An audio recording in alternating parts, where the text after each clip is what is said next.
Hare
Hare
Rama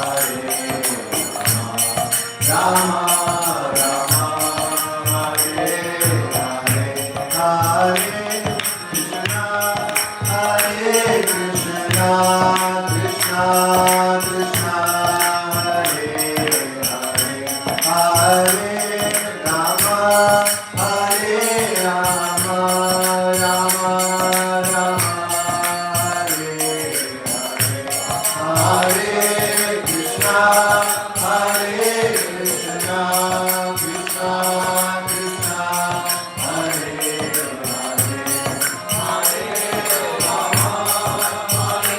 Rama, Rama Rama, Hare Hare, Hare Krishna, Hare Krishna, Krishna Krishna, Hare Hare,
still singing.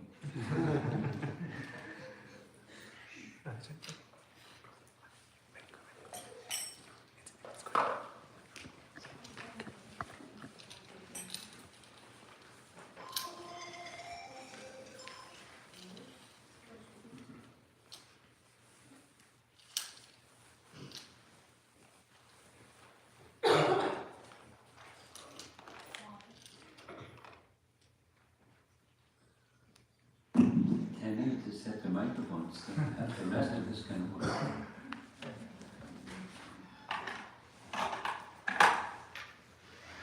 Let us begin by offering our pranam mantras to Srila Prabhupada and Panchatattva and Hare Krishna mantra.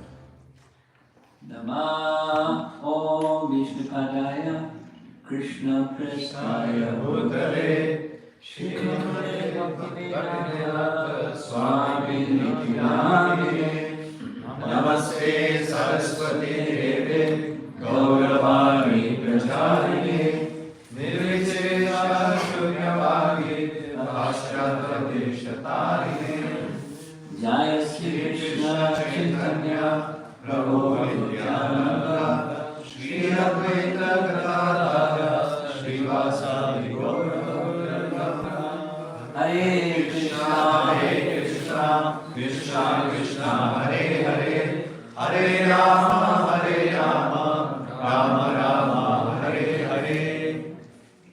Now I understand the audience this evening is largely two. There's a Bhakti Vriksha group members and there's friends of our host. You have a lot of friends. You must be a very friendly man. Or maybe it's your wife. Because maybe it's both of you. So, the topic this evening has everything to do with the honoring of the month of Damodara in the Vaishnava calendar. The Kartik month is also the month of Damodara. And with Damodara comes the Damodara Lila. And the Damodara Lila has Damo and Udara. Dama means ropes and Udara means went around his waist, around his abdomen. And we're going to visit the place. There's a very nice teaching, you'll see in a moment. There's a very nice teaching from Rupa Goswami. Some of you who are Bhakti Vriksha members, you know who is Rupa Goswami. He's the foremost amongst the followers of Lord Chaitanya who gave the chanting of the Hare Krishna Mahamantra to the world as the Yoga Dharma. So Rupa Goswami received extensive teachings from Lord Chaitanya on the science of bhakti, or devotional service. And so he wrote a book on bhakti called Bhakti Rasa Amrita Sindhu. It's the ocean of the nectar devotion. Sindhu, ocean of Bhakti Rasa. And it's Amrita, it's very nectar. The ocean of the nectar devotion. So, in that teaching of Bhakti Rasamrita Sindhu, he describes the beginning, the intermediate, and the advanced stages of bhakti. And in the advanced stages of bhakti, there's practice that follows the rules of scripture, binding sadhana bhakti, and there's a spontaneous from purification and purification and purification and purification. As the soul becomes more and more cleansed, then the spontaneous bhakti may become kindled. And in that section where he's describing spontaneous bhakti, he recommends A or B. live in Vrindavan, live in the place, specifically, it's very specific, the place where Krishna, the son of Nanda Maharaj, who was herding cows and resided there, live there. And if you can't A, then B, mentally reside there. And how do you mentally reside there? Well, one of the primary ways you'll find is by hearing about Krishna. There's, over here is Srimad Bhagavatam. And I understand there's 2 families in this Bhakti Riksha group that have recently purchased, invited Srimad Bhagavatam into your home. Yes. You're one of them, enthusiastic about it too. Good for you. Me too. I was just in Phoenix. And when I was in Phoenix, I met somebody that I had met long ago who I had some conversation with them when they were living in Dallas, not Houston. And they were very enthusiastic about Srimad Bhagavatam. They wanted to know, is there a limit? I said, you do your prescribed duty according to Bhagavad Gita. Perform your prescribed duty and always think of Krishna. Not always think of Krishna and neglect your prescribed duty. Or perform your prescribed duty and neglect thinking of Krishna. It's recommended in Bhagavad Gita to do both. And so, provided you do both, then do both. But do your prescribed duties nicely, and always think of Krishna. And hearing Srimad Bhagavatam has this wonderful, profound effect. What's that? The forgotten relationship that we have with Krishna becomes remembered, or becomes reawakened. So I'm going to just recite 3 verses. 2 of them are from Canto 1, Srimad Bhagavatam. And if you know the verse, you can say the verse with me. If you don't know the verse, just listen, I'll say it slowly. Shrinvata Sukata Krishna Punya Shavana Kirtanam Ridyam Taksto Yabhadrani Vidhunoti Saritsatam. Very nice verse. Canto 1, Chapter 2.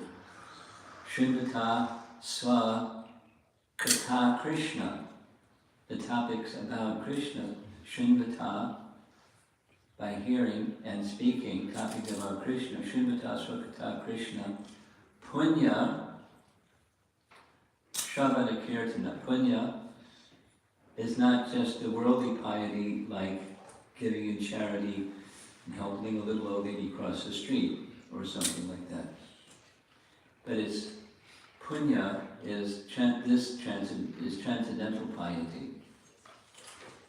Transcendental piety. What's the difference between transcendental piety and the one that we're normally hearing about is the other kind of piety, worldly piety. Worldly piety grants an upgrade from this planetary realm, Bhumandala, to Swarga, Bhuvar and Swargaloka, when they attain heavenly planets.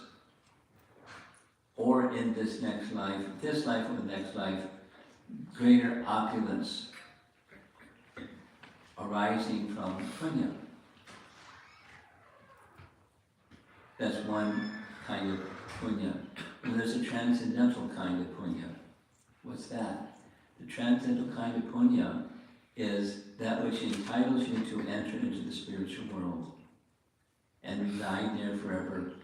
Punar Janma Na. No more birth and death. That's very special. So it's that kind of piety that one gets from hearing and chanting on topics about Krishna, which is Srimad Bhagavatam. So Shrinvata Sukata Krishna Punya Shravana Kirtana. Then that's internal. Hridyan Taksto Hibhadrani. There's Bhadra, and there's Subhadra, and there's Abhadra. So Abhadra is the opposite of Bhadra. Is the unwanted things in the heart. Hridyan Taksto Yabhadrani. that the impure things from the heart become cleansed. Vidhunoti surit satam. And then bhakti becomes permanently established. The following verse, if you know, you can say with me. Nashta prayeshu abhadreshu nityam bhagavata sevaya bhagavati uttama shloke bhaktir bhavati naishtuki bhaktir bhavati naishtuki. Naishtuki is similar to the word in the stage of bhakti, nishtha, where bhakti becomes, bhakti arises, bhaktir bhavati, bhakti arises, and naishtuki becomes established as an irrevocable fact. This is the description from Canto 1, Chapter 2 of stages of bhakti. So that was in Canto 1, Chapter 2. And then supposing, in addition to these two families, maybe some other families will invite Srimad Bhagavatam into your home. It means inviting Krishna into your home. And you have to be very special to have Krishna come as a guest in your home. And then you honor him because he's come to your home. So I'm going to read a verse from the final canto, the next to the last chapter of the final canto of Srimad Bhagavatam. That's 12, Canto 12, there's 12 cantos, chapter 13. I mark the page. Text 18. 12, 13, 18. This is a summary of the whole Bhagavatam. I meditate upon that pure and spotless, supreme, absolute truth. Whoops, I'm going back to the Srimad Bhagavatam is the spotless pramana, spotless Purana, Amala Purana. It is most dear to the Vaishnavas because it describes the pure and the supreme knowledge of the Paramahamsas.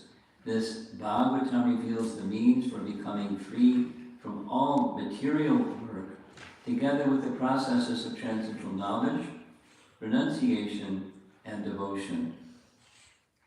Anyone who seriously tries to understand Srimad Bhagavatam, who properly hears and chants it with devotion, becomes completely liberated. You no longer live in Houston. You live with Krishna in Vrindavan. You want to live with Krishna in Vrindavan someday? You sure? Here's the ticket. According to Prahlad Maharaj, Komara Acharat Pragyo, Komara is from the childhood, Komara age, Bala, Komara, Boganda, the ages of, so from the age of 5, specifically is when Prahlad is speaking about. If one engages in these topics of Krishna, it's a certainty. The heart becomes cleansed, and gradually as the heart becomes cleansed, your true self becomes revealed. And as your true self becomes revealed, you carry on doing that which is your nature, and at the same time, you're making your way out of Houston, or into the spiritual realm. By consciousness, not you have to get a new mailing address. So that's what we're doing this evening. We're discussing the pastime of Damodara, and just to say it again in different language, how do we know anything about this? I mean, most of you are from India, or at least you're born in America from an Indian family, so you know these things. But what about a little guy like me that didn't know nothing about nothing and grow up in La La Land in America? And then something happened. Prabhupada happened. And with Prabhupada came Bhagavad Gita and Srimad Bhagavatam and a life of devotion to Krishna. And it was perfectly natural. So we know about the Damodara Lila by sound. and the recorded sound in Srimad Bhagavatam. And why did Krishna appear in this world? He says why in Bhagavad Gita. 2 reasons, or 3. Paritranaya sadhanam, Vedashaya Tuduskritam, Dharma Samsthapanarthaya, Sambhavami Yuge. So he comes to deal with the Duskritis, but he's also dealing with those who are pious and giving his association so they can have topics about him to hear, chant, and always remember, so they can make their way back to the spiritual world, which for some reason, somehow or another, we left. And we're struggling. Anybody want to raise their hand and say they're not struggling? They don't know what struggling is. You don't struggle at all. No such thing. You struggle. Yeah, we all do. Daihiyeshana gunamayi mamamaya durakshaya. I'm in a mood of speaking some Bhagavad Gita slokas, I hope you don't mind. We're going to get to the Damodara Lila very quickly. I just wanted to give some background and say, oh yeah, I was telling about this nice lady I met in Phoenix. So she now is with a group of ladies, they have a Vaishnavi group, and they're reading Srimad Bhagavatam every day from something like 7:30 to 8:15 in the morning. And they're loving it. I mean, they're doing their chanting and their family duties and things. But Srimad Bhagavatam is right there every day. Every day, every day. And you do that every day, and every day, and it has a profound effect, a cleansing, and an attraction to Krishna effect. Okay, so back to visiting Vrindavan. Here's a little bit from our acharyas about the significance of visiting Vrindavan or residing in Vrindavan. That verse that I spoke to you about, Rupa Goswami's writing, here's Jiva Goswami's commentary. The method of Raganuga Sadhana Bhakti, this is spontaneous bhakti. If possible, one should live physically in the place where Krishna lived, such as Vrindavan. If one cannot do that, then the person should live there mentally, and live there mentally by sound and hearing. And it's true, what you hear is what you remember.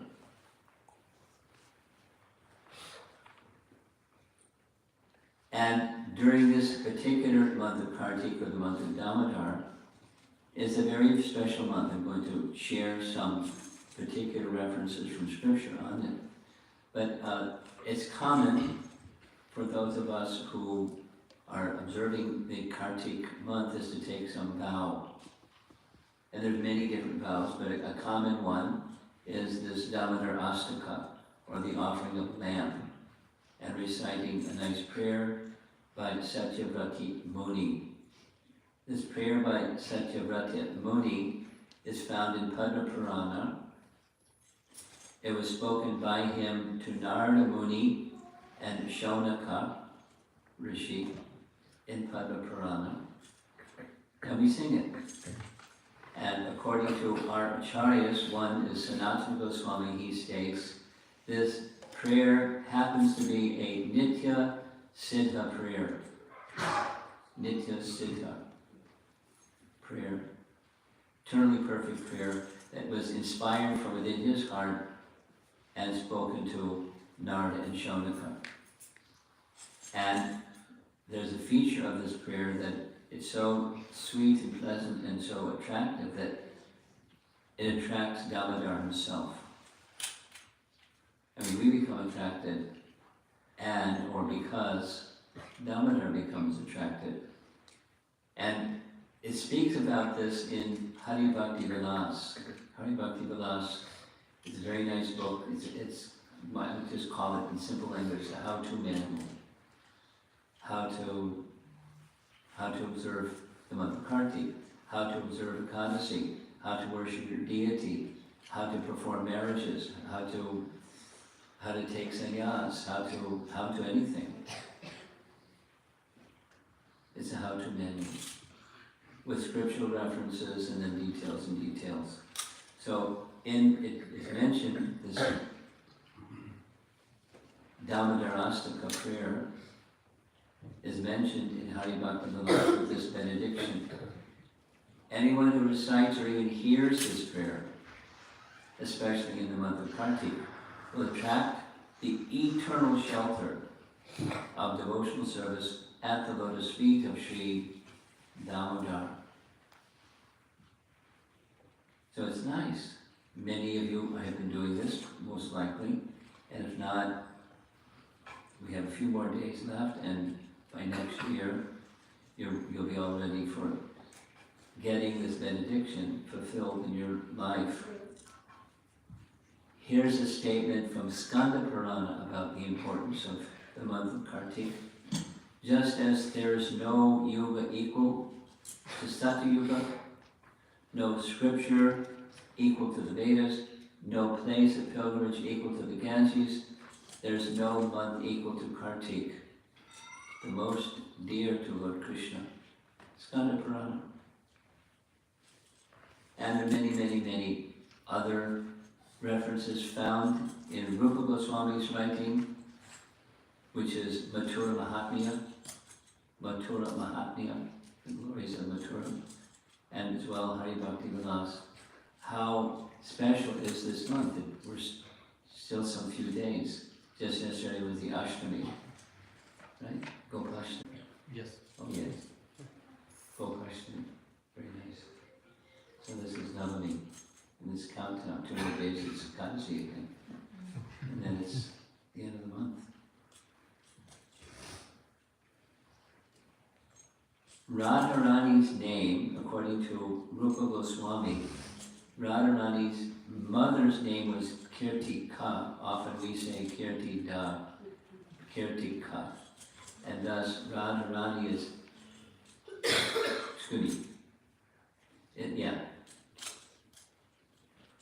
Kirtika, and the daughter's name is Kirtika, which means born of Kirtika. I think it should be Kirtika. Anyway, this is Radharani's month. So in his writings, Rupa Goswami refers to Radharani as Kartika Devi. It's Radharani's month.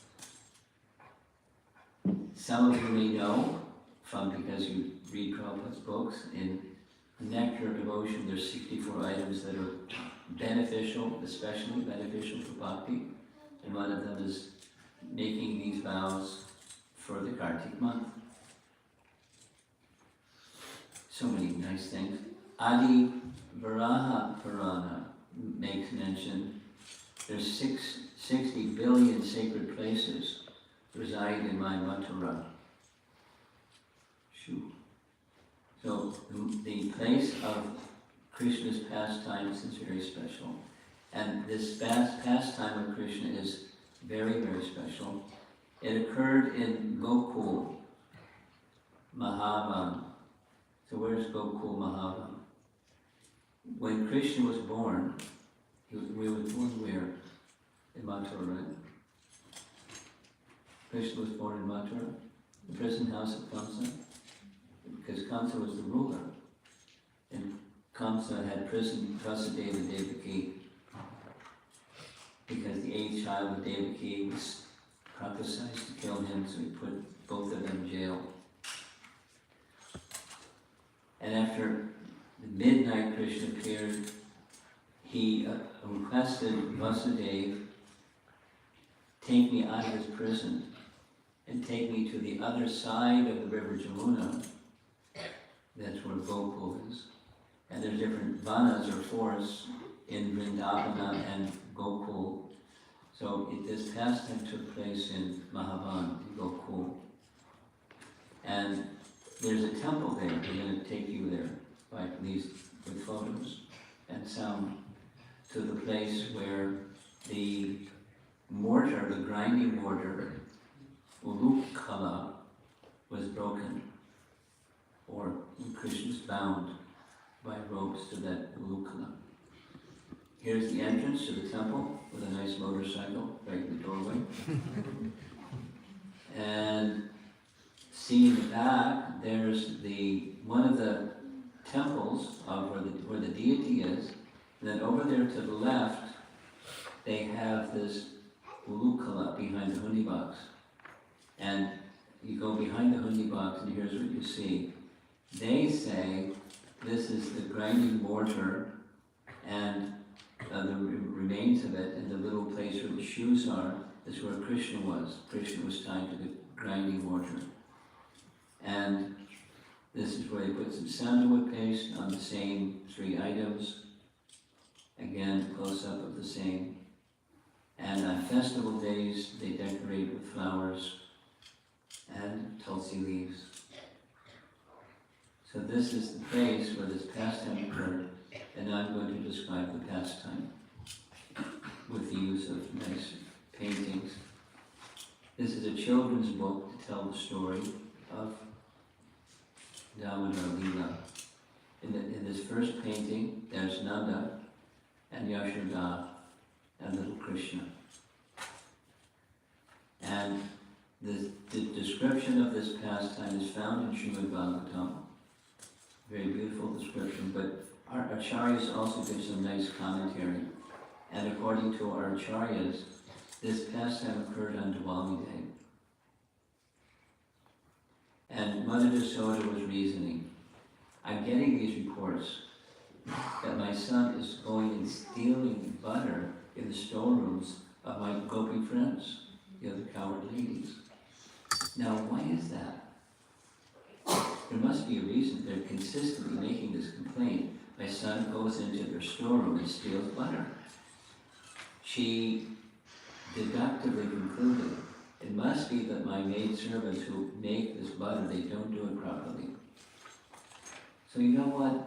Today's Diwali. I'll give them the day off. They can be with their families, and I'll make the butter myself. It's Diwali. They can be happy with their family festivities.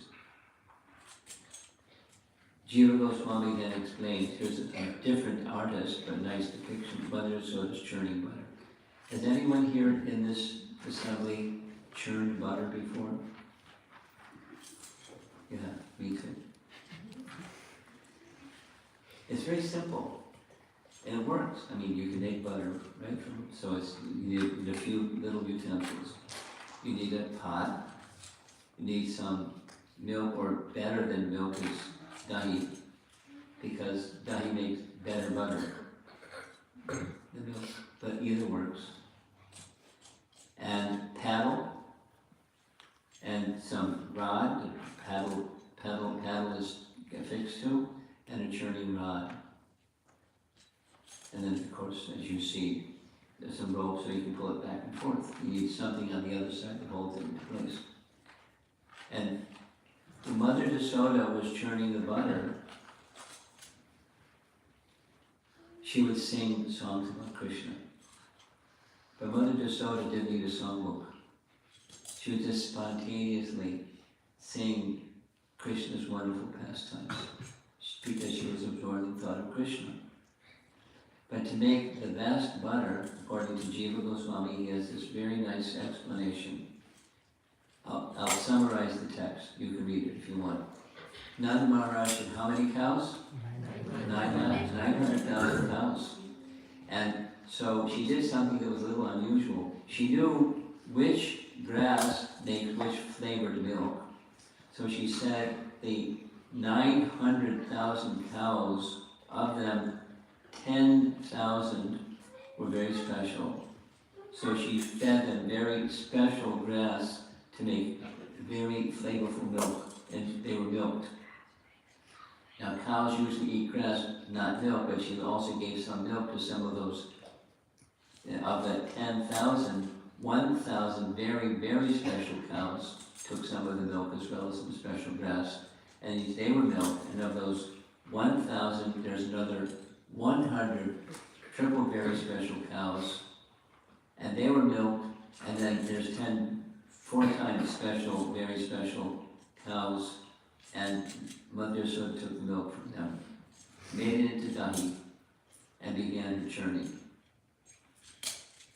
But before she began her churning, she laid Krishna down to rest so that she could, without interruption, go on with the churning. Well, it didn't last so long because Krishna woke up. But there's a very nice description. It's in the Bhagavatam, and I'll read to you what it says. Dressed in a saffron yellow sari, with a belt tied about her full hips, Mother Yashoda pulled on the churning rope, laboring considerably, her bangles and earrings moving and vibrating, and her whole body shaking. No, when she was churning, the paddles made a sound like a mridanga, and her bangles make sound like kartals. So ching ching, boom boom boom, ching ching, boom boom boom, to the one-man band, singing bhajans about Krishna spontaneously. This is Brahma. And according to Rupa Goswami, the descriptions of Mother Yashoda's attire, her ornaments, her earrings, the perspiration, everything, the descriptions of Mother Yashoda are stimulation for ecstatic love. There's a term for it in Sanskrit, udipan. If it is that one's eternal and natural relationship with Krishna is parental affection, sthai bhava it's called, then that's hearing about Mother Yashoda and meditating upon her and her mood and her activities and her paraphernalia and her dress and her ornaments. It stimulates the mood of an eternal resident of Vrindavan in parental affection. It's a science of rasa from Rupa Goswami's writings. So Krishna woke up. And when Krishna woke up, he looked at Mother Yashoda. And Mother Yashoda smiled because she's making butter for Krishna. But Krishna didn't want her to make butter. He wanted her to feed him. So what did Krishna do? He reached up and grabbed the rope. And she knew what that meant. So she stopped churning, and instead she put Krishna on her lap, the churning rod to the side, and it's a very beautiful painting. As mothers might sometimes do, she had Krishna's legs straddling her legs. She's looking into his eyes. He's looking into her eyes. As she looks at his beautiful face, she smiles. And as the little boy Krishna sees Mother Yashoda smiling, he smiles more, and she smiles more, and he smiles more, and it's a fixation of transcendental loving exchange, parental affection. Very, very wonderful. And notice in the painting, over in the back right corner, there's a stove. And on the stove, there's some milk, because in addition to churning butter, she was making some milk preparation for Krishna on Diwali day. And as she was feeding Krishna, she saw the milk starting to boil over on the stove. And so she did what we sometimes do. We use our rational faculty called time management. So if I let the milk on the stove boil over, it'll spoil. And right now I'm feeding Krishna, but I can come back and feed Krishna after I rescue the milk, because that's also from Krishna. So she sat Krishna down. According to Jiva Goswami, he describes the milk, because everything in the spiritual world is conscious, right? So the milk was thinking, what's the use of my life? Krishna will be so satisfied taking milk from Mother Yashoda that I'll be meaningless and worthless. Better to just give up my life than he decided to jump into the fire. Jiva Goswami's commentary.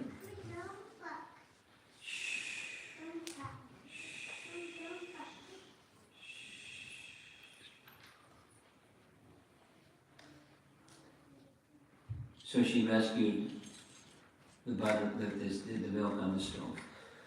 And here's the painting showing she's rescuing the milk from the stove, and that's not what Krishna wanted. Krishna wanted to feed him. So he got into little boys sometimes do. He started to pout. Maybe your children don't do that, but sometimes children do that. He started to pout. In an angry mood, he took a stone, a rock, and threw the rock with his strength and broke the clay pot that was used for churning the yogurt or the dahi into butter. And he began eating the butter because even immediately some butter comes from the churning. And he's eating and eating and eating. And as he's eating, he's looking around out of the corner of his eye to see if Mother Yasoda is going to catch him, because he's been naughty. And Mother Yasoda she's loving, but she also wants to train her son in proper etiquette and proper manners. And so when she leaves the stove and comes back to the scene of the crime, Krishna sees her coming and he runs out of fear of Mother Yasoda. It's part of the Damodarastakam song. It's such a Vrata Muni song. And when she comes to the scene, she does something else that we also do. She used her rational faculties. Her power of discrimination. She's a pure devotee, but pure devotees also use the faculties that Krishna gives them to serve Krishna. So she saw the broken pot, she saw the stone next to the broken pot, and she put 2 and 2 together and came up with 4. Krishna did this because she was right by the pot before. And then where did he go? The painting shows. Look closely at the painting, and there's the marks of yogurt and butter on his little feet heading for the storeroom. So she just followed the tracks that Krishna left behind, and she picked up a small lati, which is a little stick, and she turned the corner, and sure enough, there was Krishna on top of the grinding mortar, eating butter from the storeroom and feeding the monkeys. And there you see Krishna looking out of the corner of his eye to see, is he going to be caught?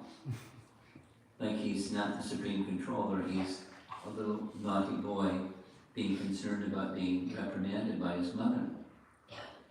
Another painting of the same. There's Mother Yasoda with a little stick, and there's Balaram is with Krishna, and there's very peaceful monkeys saying please. Monkeys don't do that, but these monkeys were very nice. And there's Balaram handing some yogurt or something to one of the monkeys who was very politely taking it.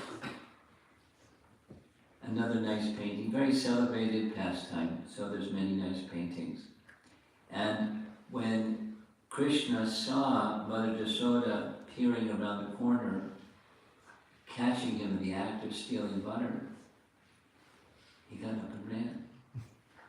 According to the Bhagavatam, and according to such a Vrata Muni's prayers as well, fearful.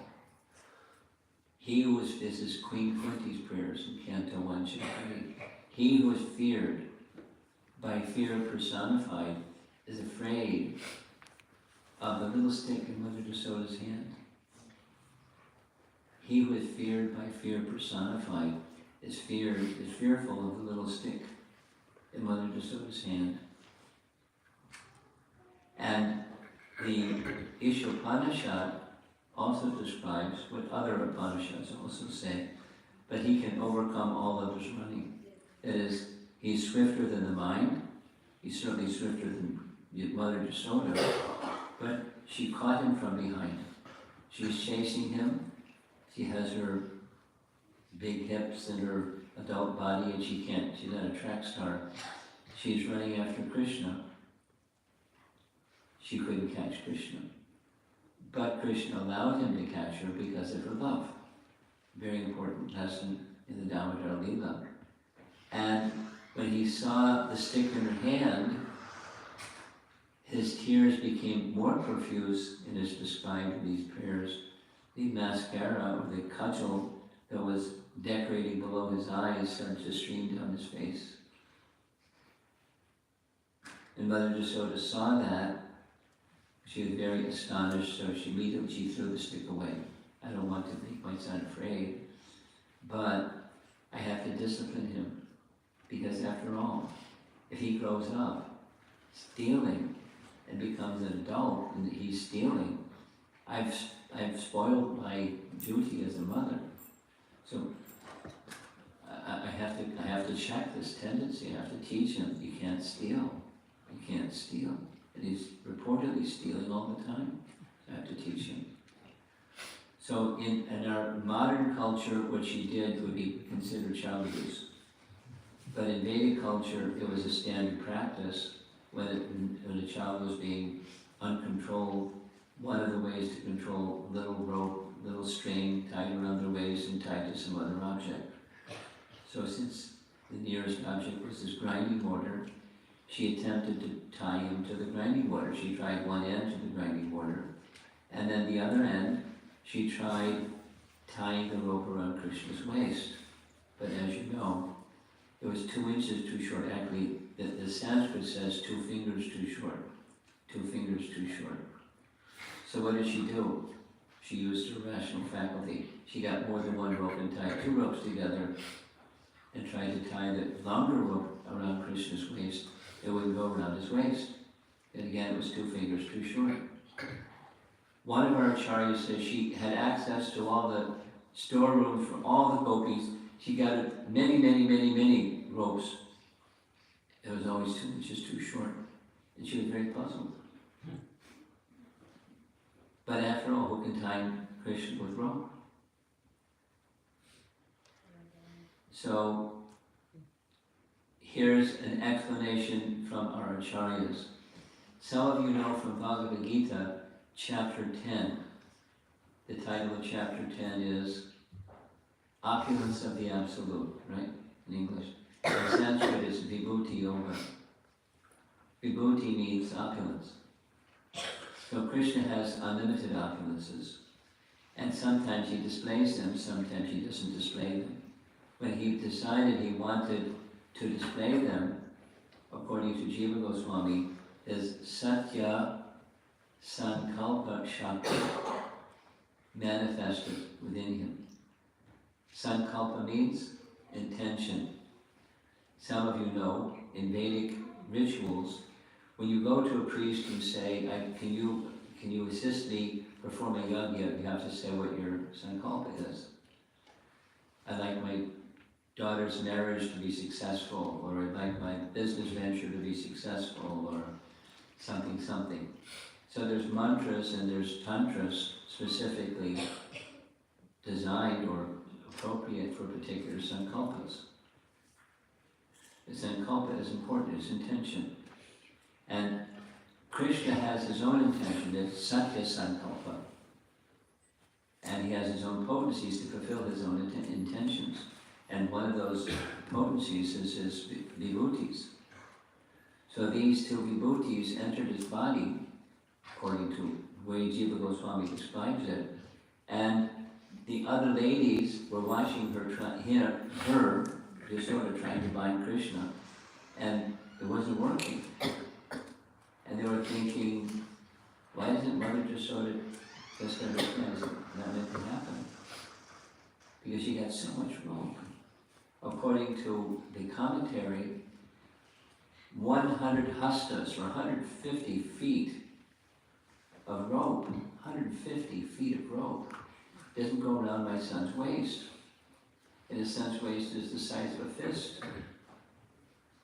So isn't that, I can't understand this. And not only that, no matter how many ropes I get, it's still the same 2 fingers too short. That's the second thing I don't understand.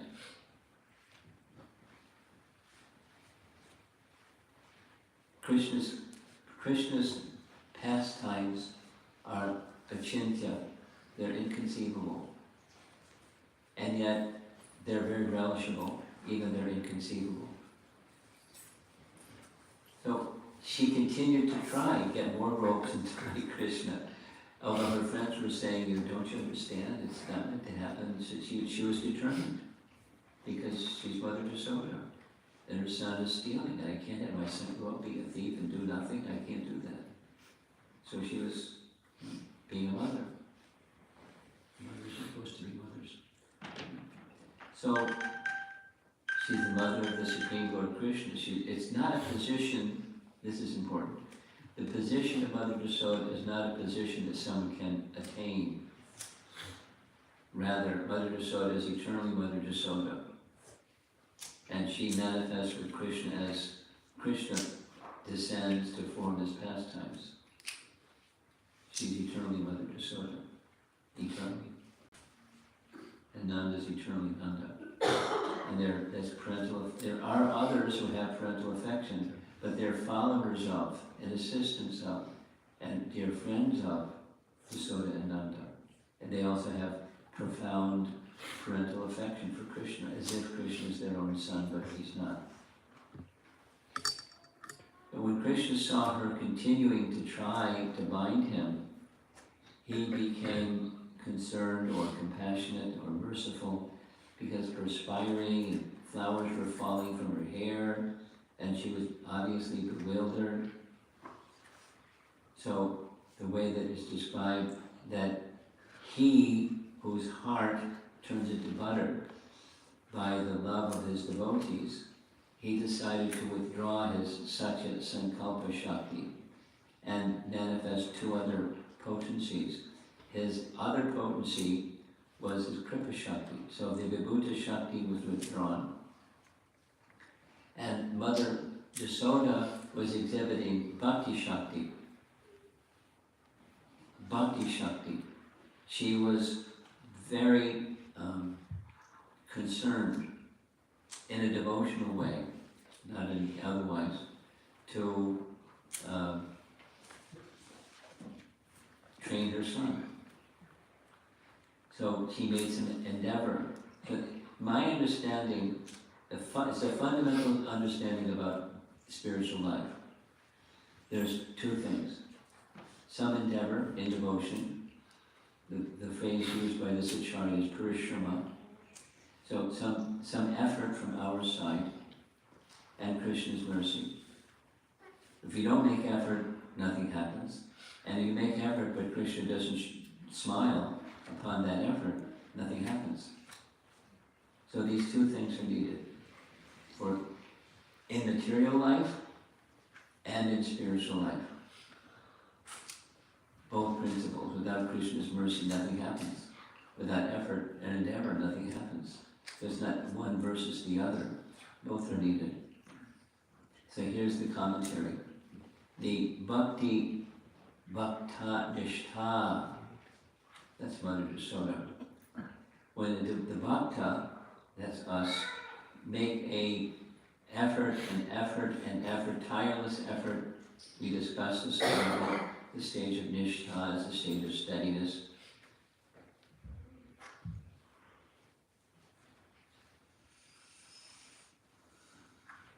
One of the verses that we quoted at the very, very beginning. So, when she exhibited that steadiness of effort, and Krishna withdrew this Vibhuti Shakti and instead placed his Kripa Shakti, then it was possible. So in other words, she couldn't catch Krishna without her endeavor plus Krishna's mercy. She couldn't bind Krishna without her effort and Krishna's mercy. And there's another very beautiful painting of the same pastimes. Isn't it a beautiful painting? And the gopi friends overlooking and seeing what she's doing. And it's all out of love, that's all. The binding of Krishna is only out of love for Krishna. That's part one.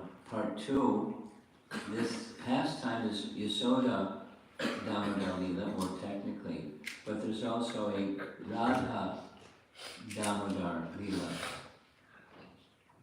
that's less known. I don't know any song for it either.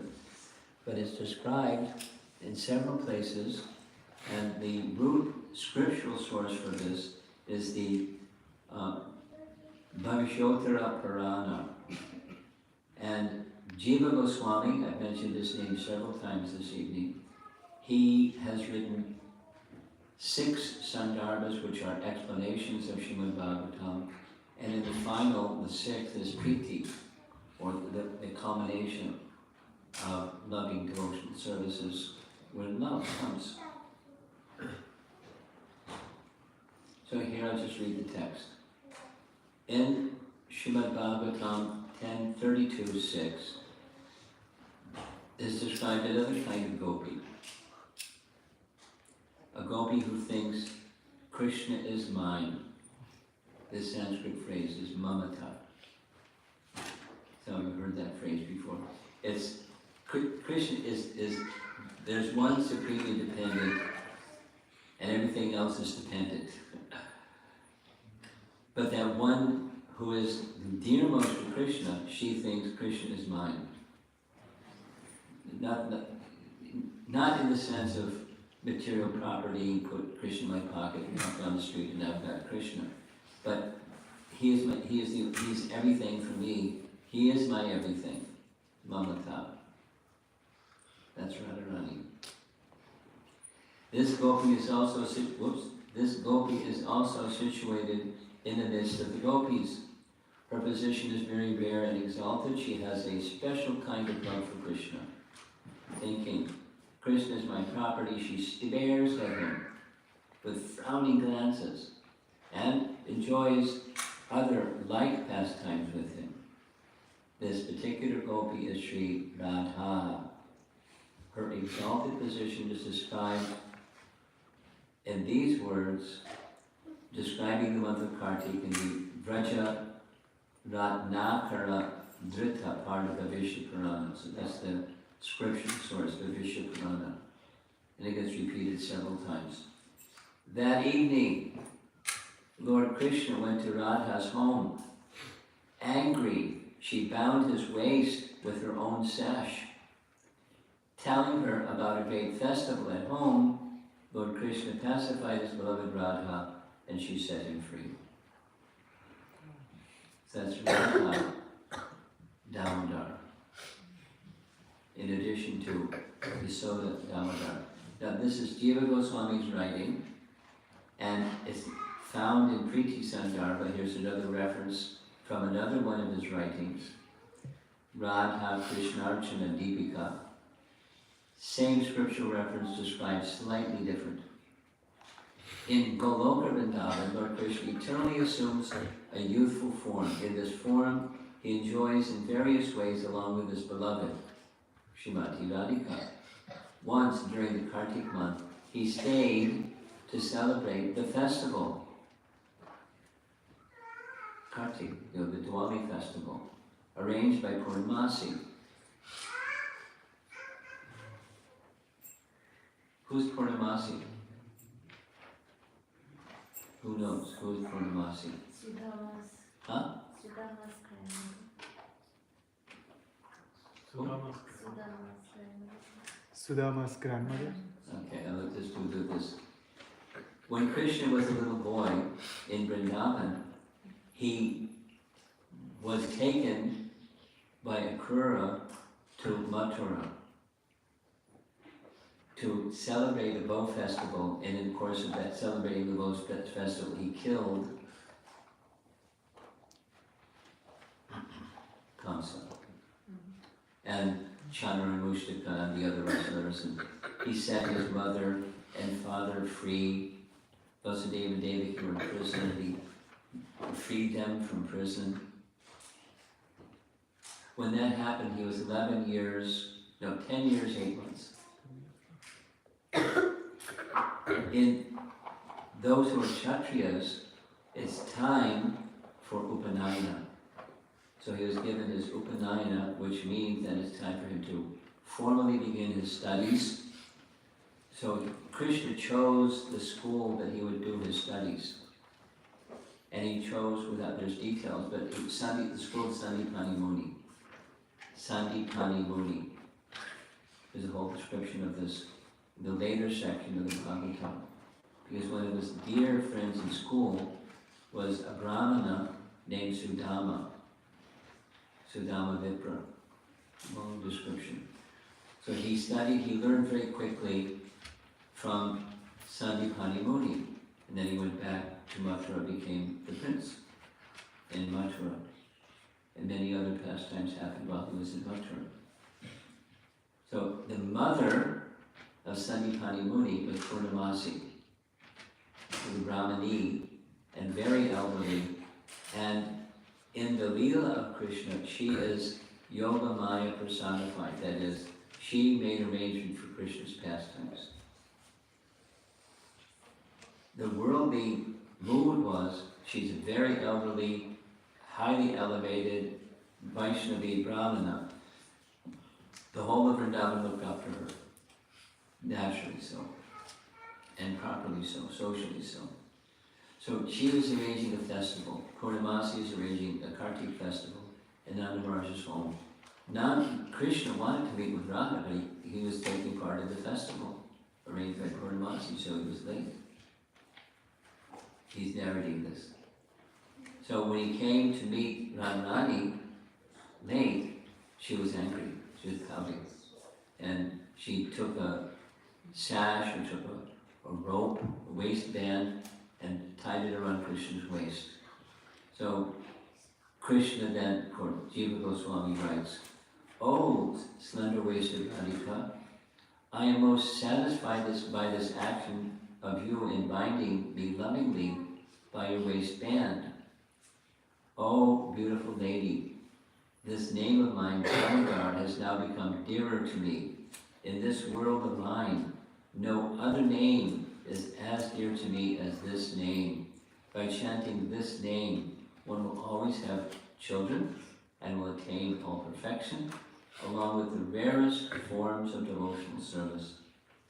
One will also be able to stay eternally in my abode by chanting these names." So, dear devotees, chant the Damodarastakam prayers for the month of Damodara, the whole month. It's very auspicious. In the very near future, when Mother Jasoda will bind me to the mortar, this name of mine will be manifest in the material world. In this month of Kartik, one who worships me with you, according to the rules of the scriptures, will attain the fulfillment of all desires. Nice. So the Radha Damodara Lila. And again, the same Bhavishya Purana, citing Krishna Das Kaviraj. Now who is Krishna Das Kaviraj? Krishna Das Kaviraj, many things we could say, but one principal thing is he is the author of Chaitanya Charitamrita.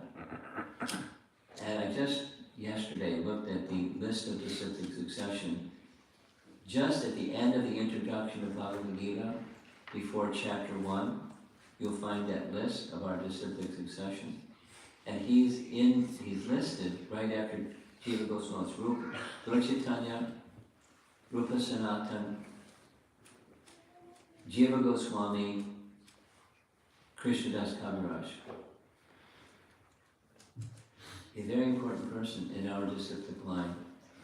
And along with Chaitanya Charitamrita, he wrote Krishna Karnamrita, which is a very beautiful collection of writings. And he makes reference to this Radha binding Krishna also. Having missed a rendezvous with Srimati Radhika, Krishna was passionately frowned upon by her and was subsequently bound up by her golden waistband. He then proceeded to offer the explanation that his delay was due to the great festival of the Kartik month that was being celebrated by his mother. I meditate on him, who thus became known as Damodara, who in this bound condition offered many excellent words of flattery with ecstatic goosebumps on his body, with flattering Srimati Radharani. And she was enjoying that exchange with him. And a fourth reference, Bhaktisiddhanta also spoke about this same story from Bhavishotara or Bhavishya Purana. Now, just a few more slides to show some photographs of the deity of Damodara. The deity of Damodara was hand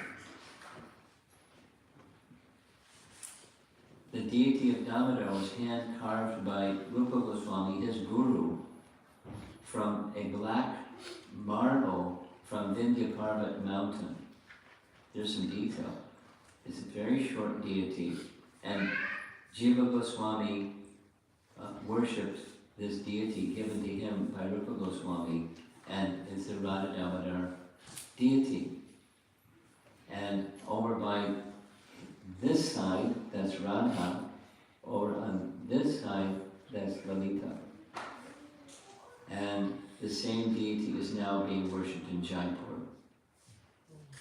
And in Vrindavan, when you go to Vrindavan, you won't see the original Radha Damodar, you see the replacement or Pratibhu deity.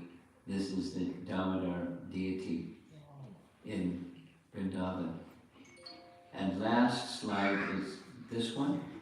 This is the Radha Damodar deity that was being worshipped by Vishnu Jan Swami for years in ISKCON. A celebrated, very, very merciful deity. The whole book, this thick, that was written about the story of Vishnu Jan Swami and the Radha Damodar deity, how they came into his possession, and the wonderful experience they had traveling in a bus with a Swami and his brahmachari assistants and going into public places all over America, having wonderful kirtan and their presiding deity. When that bus party was concluded, the deities are now at the Geetanagari farm in mid-Pennsylvania.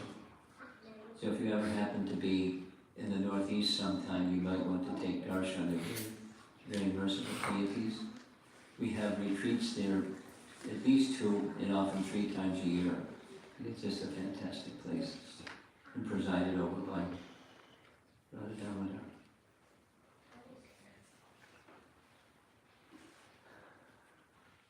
So there's some Harikatha, or Damodar Katha, on the occasion of the Kartik month, or the month of Damodar.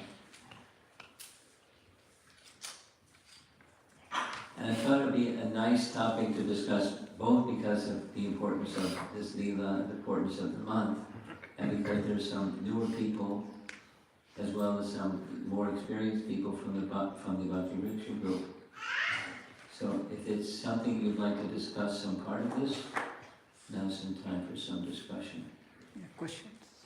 Yes, questions, discussion, anything.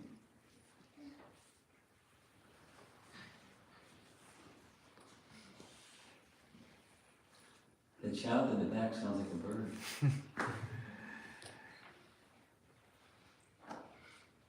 In this material world, let me ask you the questions. Huh? I want to ask you a question. Okay, speak loud enough so the people in the back can hear. Not on this demo level, but just general question. A general question. Yeah. In this material world, is there something called as a true love? In this material world, there's something called the true love. And the answer is, not in this material world. I'm sure you're familiar, but I'll say it anyways, for the benefit of everyone. Bhakti Siddhanta is, one of his sayings is,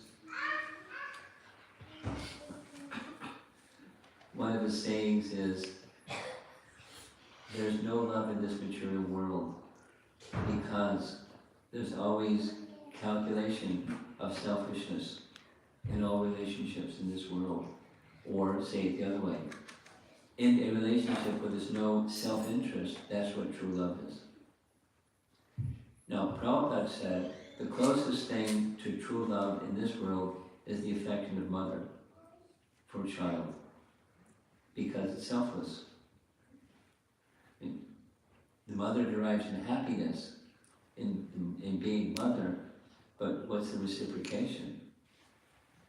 Like making messes and crying, and we won't describe what mothers have to do.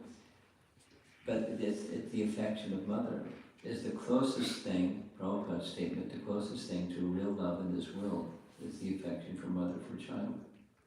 Not to say fathers don't have that love, but especially mothers have that love. There's no such, so say it again, Bhakti Siddhanta, very strong. There's no love in this world because it's always mixed with selfishness.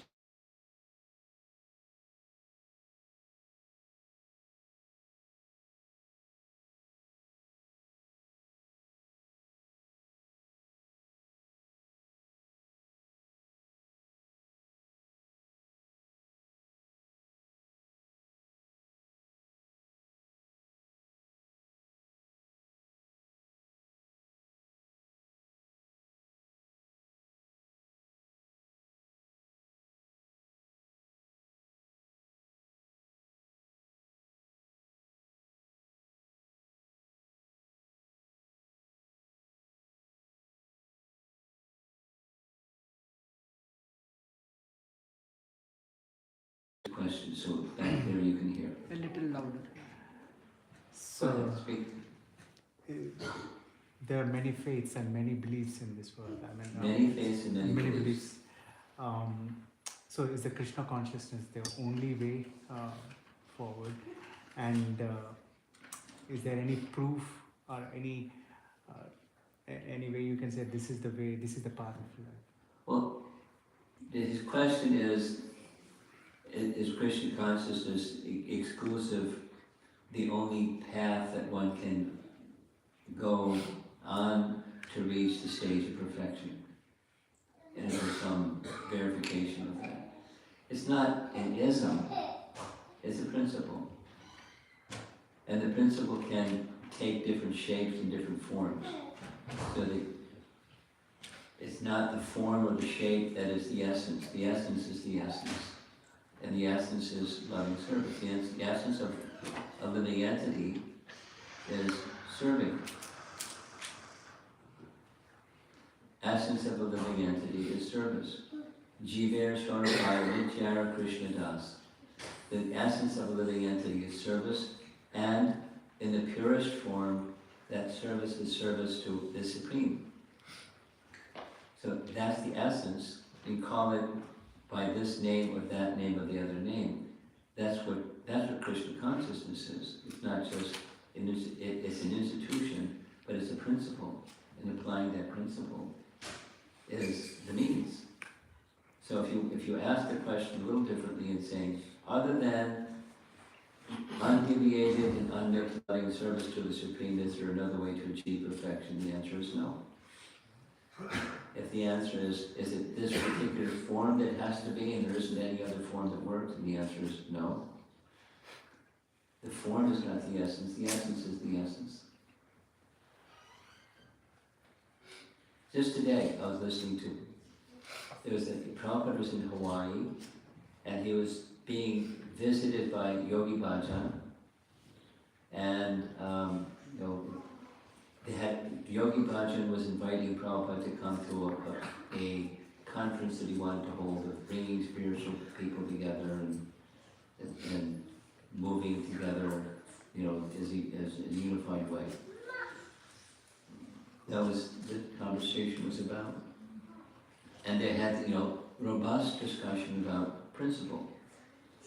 And Prabhupada was wanting, if you want unity, then what's the basis of that unity? If the basis of the unity is unknown, then you won't have unity. So anyway, the principle of unalloyed, undivided devotion to the Supreme Person, that's the only way. Bhakti-amam bhavijanati yapanyasasvitatvatah.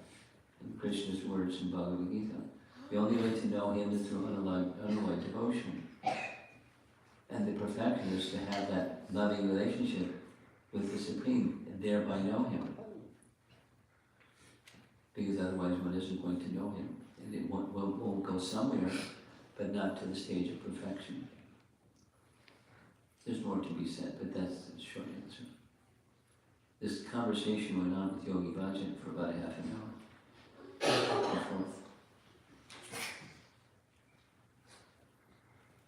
Does Guru Nanak accept? Prabhupada was saying, I heard, is it true, that Guru Nanak accepted that Krishna is the Supreme Lord? And Yogi Bhajan's reply was, Guru Nanak accepted that Krishna is an incarnation of the Supreme Lord. Prabhupada's reply, incarnation of the Supreme Lord and the Supreme Lord, that's the same. It's semantics, but it's the same. And therefore, promote. If you want unity, anyway. That's the method. It doesn't matter whether Sikhism or thisism or thatism. There's the source of everything, and dedication of oneself to that which is the source of everything is the path of perfection. Now, what is that source of everything? And it's declared very clearly, several ways, several places in Bhagavad Gita. What to speak of other places? Yes. Hare Krishna Guru Maharaj, thank you for the wonderful class. Hearing the pastime again from you was very sweet. We hear it so many times. And one question I had was with regards to, like, you showed the slides where Krishna is actually talking about how, like, the name Damodara is the most favorite to him. So, do you know of any other instances where actually Krishna talks about his own name? And is there like any other followers, like in Krishna sects, that actually chant Damodar names? Well, there's many, yes. I mean, let's say in the Govardhan Lila, where Surabhi performs Abhishek and gives him the name Govinda. So there's Govinda is, to say, this is the most favored name, and that's the most favored name, and this other is the most favored name, doesn't mean if this is the most favored, then that one's out. It's the love and devotion is not specifically the name, it's the love and devotion. And Mother Yasoda's love and devotion, and Radha's love and devotion. So,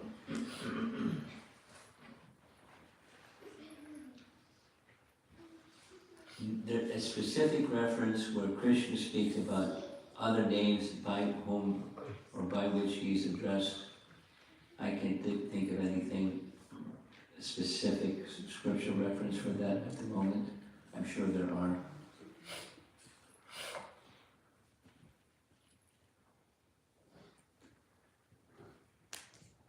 And the reference here is Jiva Goswami, it's Krishnadas Kaviraj's writing, and whether Krishna actually said that or it's his realization of Krishna's mood, I can't say.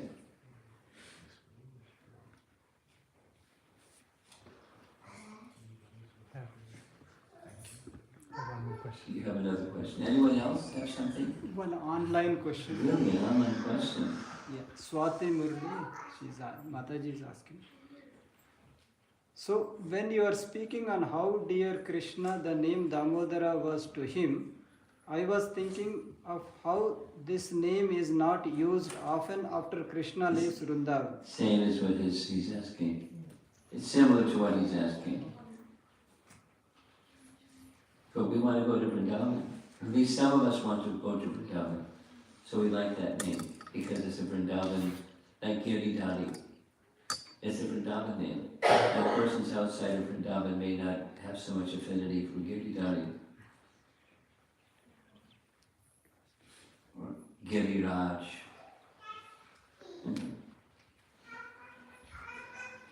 Your other question? Not question, but I want to hear one story. The other day, when in one of the Bhakti Vriksha, they were talking about Govardhan Parvat shrinking. There is a curse for it. What is the curse and why is it shrinking? There's two things. One thing is, it's not possible to curse Govardhan and for it to stick. The Brijvasis say that Govardhan is shrinking out of feelings of separation from Krishna. Shrinking means, according to the texts that describe Govardhan coming from his previous residence to Vrindavan, is very, very tall mountain. Very tall, like very tall. Taller than the skyscraper, very, very, very tall. And it's receding. So the receding of Govardhan is feelings of separation according to the Brijvasis. But the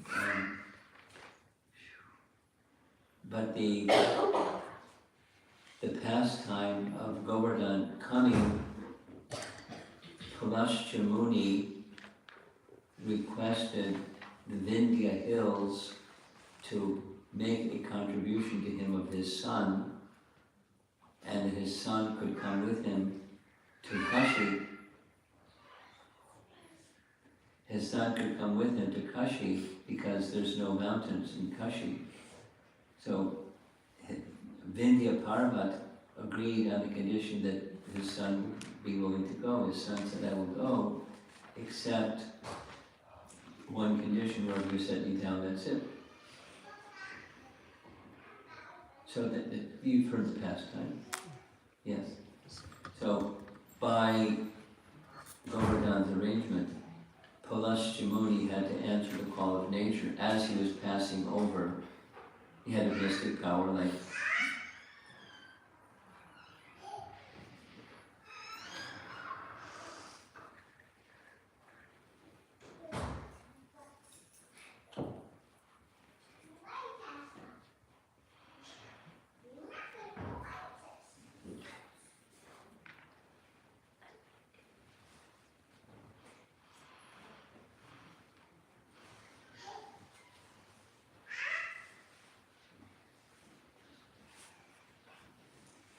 he had a mystic power like some yogis have. He could lift.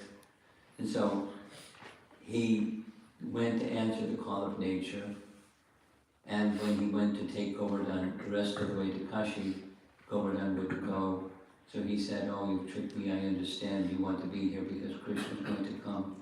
So I curse you that you'll shrink the size of one mustard seed every day, and gradually you'll just disappear. Pulascha Muni.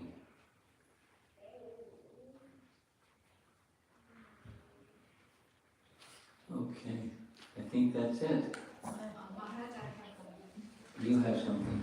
the slide that you have there, Radha Damodara. Yeah. So you said it's a Pratibhu Murti. What is the Pratibhu Murti? The one in Vrindavan, the one before this, that's the Pratibhu deity. Pratibhu means the replacement deity. So here's what happened. When Aurangzeb was ruling in Agra, he had intense hatred for Hindus and Vaishnava worship. So there was threat that he would come and smash all the deities and smash the temples. So the king in Jaipur made an arrangement to protect the deities, to take the original deities to Jaipur.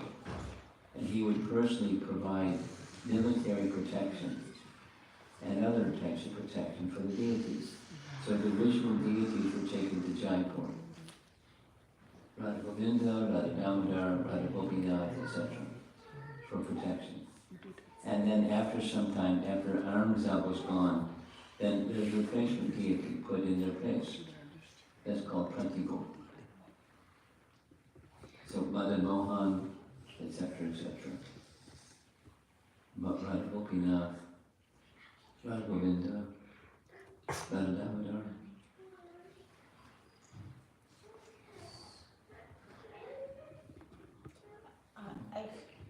I heard that Christ's name came through the Krishna or something like that somewhere. Can you let me know about that one?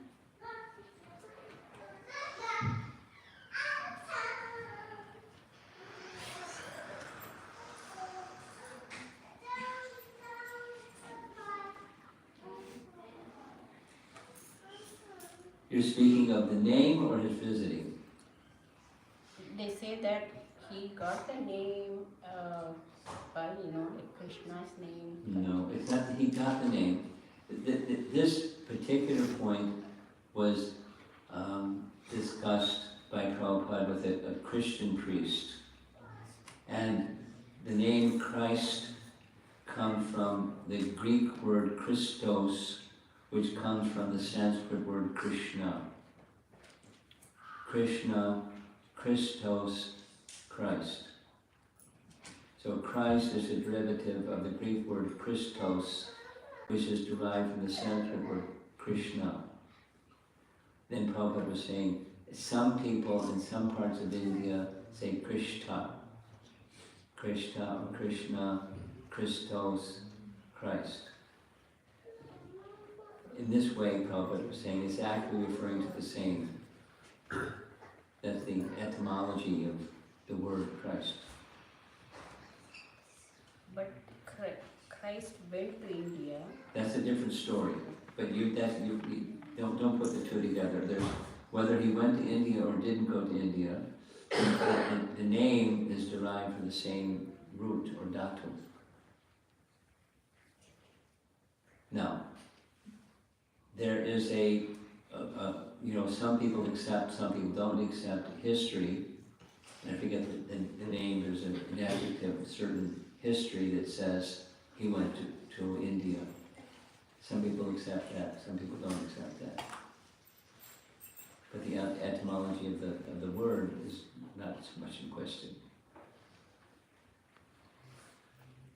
Okay, let's end. Thank you very much for coming. And What? the next one is the Aarti to Bhagavad. Yeah, well, I didn't leave yet. Because there's, this is the month of Damodara. I think we should have Damodarastakam because it's the receiving of Srimad Bhagavatam said and receiving Krishna in one's home. There's an idea to have a short arti for Krishna in the form of Srimad Bhagavatam. So is there a plan to have Damodarastakam also? Great. You ready? Someone's ready. Okay, whoever's ready.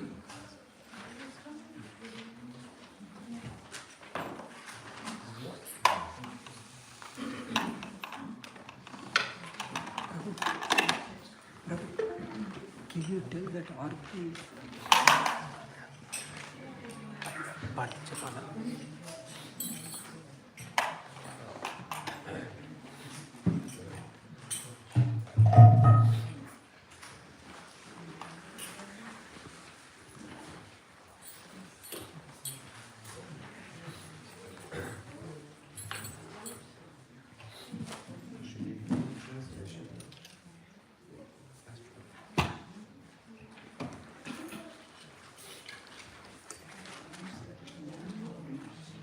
Upstairs?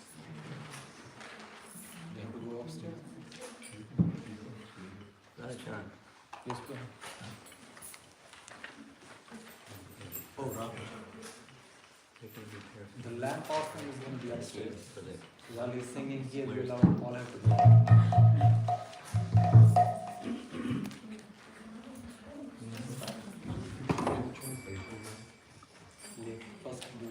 There's two things. There's arti and there's Damodarastakam. Two things. So first will be Damodarastakam.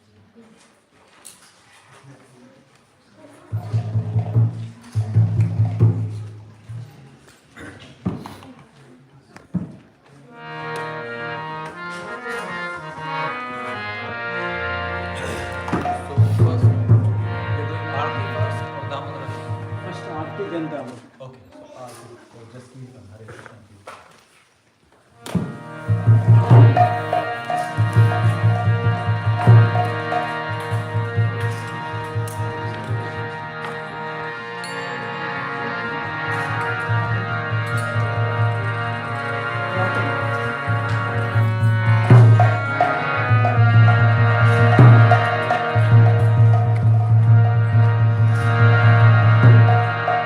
Ramayam Vishwanath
Krishna, Hare Hare, Hare